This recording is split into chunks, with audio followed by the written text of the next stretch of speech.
तो हम बात करेंगे बिहार चुनाव की। बिहार चुनाव में विदेशी राजदूतों का काफ़ी इंटरेस्ट बढ़ गया है। वहाँ के लोकल अखबार में एक न्यूज़ छपी थी कि विदेशी राजदूत अलग अलग लोगों से मिल रहे हैं। नॉर्वे की राजदूत प्रशांत किशोर से मिलती है, जापान की राजदूत ब्रिटिश के एंड्रू फ्लेमिंग करके, फ्रांस के राजदूत म्यांमार का विदेशी डेलीगेशन या वहाँ के लोकल नेताओं से मिल रहे हैं। तो ये क्यों चल रहा है, अब आप इस न्यूज़ को गूगल पे भी कर लीजिए, वहाँ मिल जाएगी। मतलब बिहार का चुनाव इतना इम्पोर्टेंट हो गया है कि वहाँ के मुजफ्फरनगर के एक बीजेपी के जो डिस्ट्रिक्ट लेवल का अध्यक्ष है, वहाँ पे अमेरिकन राजदूत मिलता है।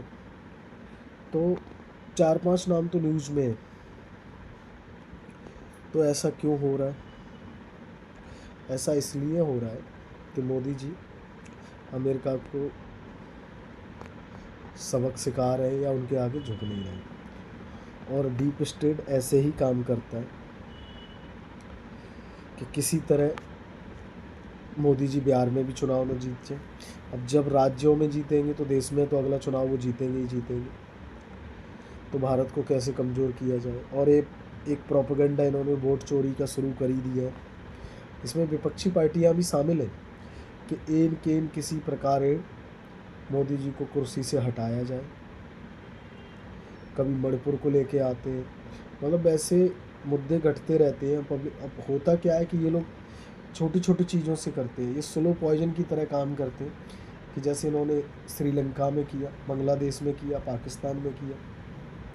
यहाँ भी चाहते हैं कि सामने से लड़के जीत नहीं सकते। ये लोग फंडिंग करते हैं और ये इंस्टीट्यूशन पे भी कब्जा करते हैं। जैसे हमारे यहाँ जेएनयू है और एजुकेशन जो सिस्टम होते हैं, छोटे छोटे पार्टियाँ हैं, इन सबको फंडिंग करते हैं। बड़े प्लानिंग के तरीके से काम करते हैं। तो आम पब्लिक को समझ आता है कि भाई हो सकता है जो वर्तमान में सरकार है वो गलत कर रही होगी, क्योंकि एक बात को अगर 10 लोग बोले तो लोग कुछ ना कुछ कहते हैं, हाँ कुछ तो बात होगी। जैसे रफ़ाल का मुद्दा आया था तो वहाँ सुप्रीम कोर्ट में इसने माफ़ी मांग के छोड़ दी, लेकिन हमारे यहाँ सज़ा भी नहीं होती ना। दिक्कत तो ये नेताओं को एक कानून वो जो लोग ला रहे हैं उससे तो इनको चिढ़ मची हुई है। तो ये बिहार के चुनाव में बहुत अंदर तक ये चीज़ें चल रही हैं, आप देखिए। और मैं तो पब्लिक को कहूँगा खुद से एनालाइज़ करिए और सरकार को थोड़ा टाइट करना चाहिए। ये जितने भी राजदूत हैं पहले तो इनको दिल्ली से बाहर एकांत में कई जगह देनी चाहिए।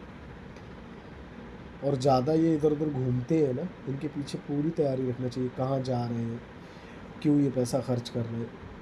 ये राजदूत का काम होता है कि एक देश से दूसरे देश के अच्छे संबंध रहें, जो जो पब्लिक एक दूसरे देश में एनआरआई रह रहे हैं उनका अच्छे से देख रेख करें। लेकिन लोकल देश के अंदर ऐसे ही अंग्रेज जब भारत आए थे तो यहाँ के लोगों ने फूल बरसाए थे, तो धीरे धीरे वो पूरे हिंदुस्तान पे काबिज़ हो गया। अब ये चाहते हैं कि भारत में फिर से कुछ हो। कोशिश तो इनकी हमेशा रहती है कि कुछ ना कुछ कर पाए, लेकिन इस बार बहुत कर्रा पड़ गया है मामला, इनके बस का कुछ चल नहीं रहा। पिछले 10-11 साल हो गए कि यहाँ जो आदमी बैठा है वो इनकी सुनता नहीं है। वो देश हित में बात करता है, लोकल पब्लिक के लिए बात करता है। तो अभी इसके बाद बंगाल का चुनाव आने वाला है, फिर केरला का आने वाला है। तो इन्होंने एक मुद्दा उठवा रखा विपक्ष के हाथों को, वोट चोरी का, कभी कुछ का। ये प्रोपेगेंडा करने में लगे रहते हैं। तो हमारी जनता और हम सब लोगों से अपील है, मैं वीडियो बनाता हूँ किसी से ना कहता हूँ ये, लेकिन जो सत्य बहुत सारे चैनल दिखा रहे हैं, NFM करके यूट्यूब चैनल है, उसने इसकी सच्चाई बताई है, ये ऑथेंटिक बात है। और फ़ोटो भी है कि किस किस से ये लोग मिल रहे हैं, गूगल करेंगे तो मिलेंगे आजकल हर। तो पहचानिए कि कोई कि जो हमारा देश बहुत अच्छी ट्रैक पे जा रहा है, अच्छी स्पीड पकड़ी हुई है। आप इसमें एक और ख़बर बता रहे हैं, देखिए क्या है, विदेशी फंडिंग जो ऐसे हो रही है। जीएसटी की खबर आती है, जीडीपी की खबर आती है, लेकिन हमारा मार्केट बूम से ऊपर नहीं जाता। ये स्टॉक्स रेट है, बहुत सारे लोग विदेशी कम लोगों का जो पैसा लगा होता है वो सेलिंग शॉर्ट सेलिंग करने पे तुले रहते हैं। इतनी बड़ी खबर आई जीएसटी की, लेकिन मार्केट हमारा बस थोड़ा सा ऊपर गया और फिर वापस नीचे आ गया। क्यों? लेकिन और ये लोग काफ़ी बार कोशिश किए क्रश कराने की, लेकिन ये ऐसा हुआ नहीं। कभी अडानी को लेके इन्होंने, क्योंकि नहीं चाहते कि हिंदुस्तान शिखर पे बैठा रहे। ये CIA पूरा काम करता है। और वो जो नॉर्वे की लेडीज़ है, उसका नाम जो भी हो, मेरे को जानना भी नहीं, जितने भी राजदूत हैं, ये वो श्रीलंका वाले कांड में इन्वॉल्व थी।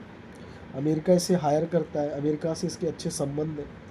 अमेरिका ने आज तक कहीं भी अच्छा नहीं किया, इसका रिकॉर्ड है किसी भी कंट्री में, पाकिस्तान जैसे लोग। और इसने हर देश में अपनी सेना के लिए पिट्ठू बिठा रखे। बांग्लादेश से कोई आइलैंड मांग रहा था, और कतर में देखो, पाकिस्तान में एयरवेज पे, अफ़गानिस्तान में पड़ा रहा। वो तो शुक्र है कि उन्होंने ऐसा किया कि वो वहाँ से डर के भाग गया। इसको अपने देश में काम नहीं करना, सब जगह अपने अपने सेना के उठा दे। वो इसको एयरवेज चाहिए होते, कहीं सेना की कुछ अपना वो चाहिए। तो ये टाइम है, सनातन के युग का टाइम हो। वैसे महादेव की कृपा है इस देश पर, अच्छा ही होगा। लेकिन मैं तो देख रहा हूँ कि ये लोगों को कितना इंटरेस्ट आ रहा है। जय श्री राम एंड थैंक